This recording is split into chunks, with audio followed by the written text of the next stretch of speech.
told her how to say Bito miempo ayamuno, which means, your father, where is he being? She seemed to wonder what this had to do with her question, but she picked out one of the Waorani men who was enjoying our English gibberish and asked him. He answered simply, Dubai. I explained to her that the word means already. His father was already dead. I added, did he get sick and die, or did he die old? The warrior snorted at my ridiculous question and clarified with dramatic gestures that his father had been killed with spears.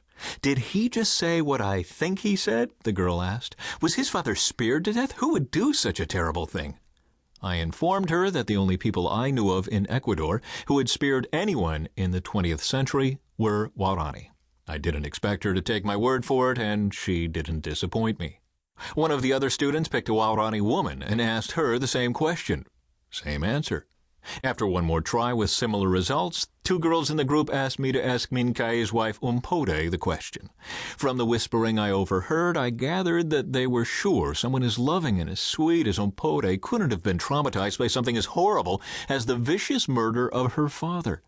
But Umpode answered, my father, my two brothers, she counted them on her fingers, my mother and my baby sister.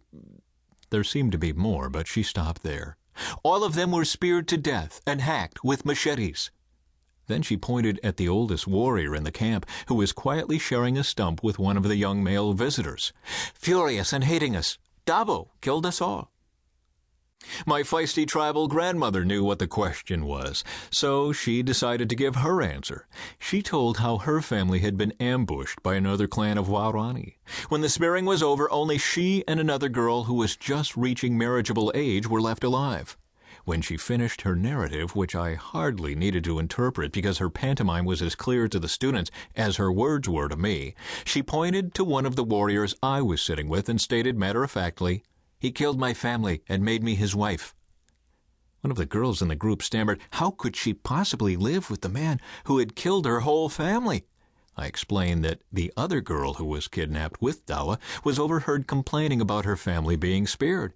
One of the raiders ran a spear through her, and they left her on the trail to die an agonizing death alone, with no one to even bury her body. I explained it wasn't like Dawa had much of a choice. Then it occurred to me that these young people did not know my relationship to the tribe. I was sitting between Dawa's husband, Kimo, and Minkai, who had adopted me into his family when I was a boy. Both of them had speared those missionaries to death back in 1956.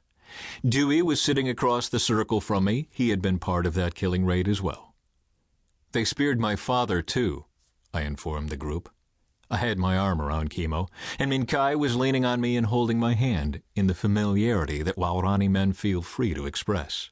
My father, I told the young lady who had started this conversation, was one of those 5 missionaries you referred to. Chapter 1. Back to the Stone Age. November 1994. The head flight attendant had given us the customary briefing before takeoff. It was obvious that her first language was not English. I couldn't help but feel a sense of excitement as the powerful engines on the 757 pushed me back into the seat.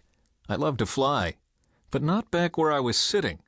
I like the left front seat, where I can select my destination through the smallest manipulations of the controls. My stomach goes queasy every time a pilot I don't know, with my life in his hands, pulls back the power levers and we begin to decelerate while still pointing up at an alarming angle. In the small aircraft I fly, reducing power with the nose pointed at the sky is an invitation to stall and spin. But my mind was on other things this night. I tilted the seat back and closed my eyes. If they have Aunt Rachel's body ready, I should be on my way down to the jungle early the next morning, I thought. We had been expecting the call, but I still was not ready for it. Hi, is this Steve? I could tell the voice on the other end was calling from outside the United States. I'm sorry to have to tell you that your Aunt Rachel died this afternoon.